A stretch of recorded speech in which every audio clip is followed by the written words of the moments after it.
et je reviens te chercher.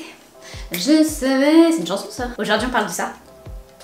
La double vie de Dina Miller, écrit par Zoé Brisby, publié chez Albin Michel. Alors, petite remise en contexte, l'an dernier j'ai lu son livre précédent qui s'appelle... Ah, la fille elle meuble, parce qu'elle a oublié. Non, Les mauvaises épouses, voilà évidemment. Mais oui, j'ai fait une chronique en plus dessus, ça a été mon coup de cœur de l'année 2023, incontestablement. Donc quand elle a dit qu'elle sortait un nouveau roman, autant vous dire que je l'attendais comme j'ai rarement attendu quelque chose dans ma vie, hein, toujours dans la mesure. Alors la double vie de Dina Miller, de quoi ça parle? Eh ben, on est en 1961, en pleine guerre froide, et une jeune femme qui s'appelle Dina Miller s'installe dans un quartier huppé, juste à côté du centre spatial où des scientifiques travaillent joyeusement jour et nuit à être les premiers à balancer des êtres humains sur la Lune. Sauf que Dina Miller, elle est pas du tout là pour s'inscrire à un club de bridge ou sympathiser avec les femmes des scientifiques. Dina Miller, elle est là sous couverture, elle est là pour faire justice. Alors que dire?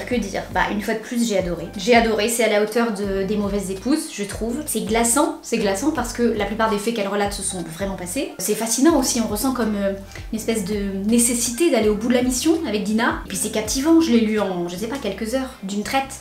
Et encore, je me suis forcée à aller lentement pour faire durer le plaisir, parce que je me disais, tu lâches, Cynthia, lâche-le!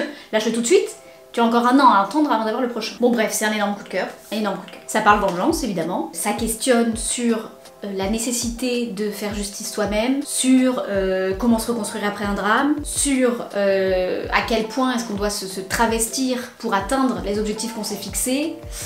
Voilà, ça parle apparence, en fait. Beaucoup. L'image qu'on renvoie en public et puis celle qu'on cache. Et ça va de la petite femme de scientifique qui veut préserver son image d'épouse modèle au scientifique lui-même qui apparaît comme un bienfaiteur alors que c'est un monstre. Bref, on a du suspense, des faits historiques, une intrigue hyper bien ficelée, un personnage féminin principal qu'on suivrait jusqu'au bout du monde. Voilà, la recette, c'est une pépite. C'est une pépite. Zoé, je ne peux pas atteindre un an.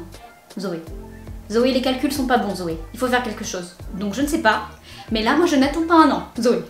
Ok? Je n'attends pas un an!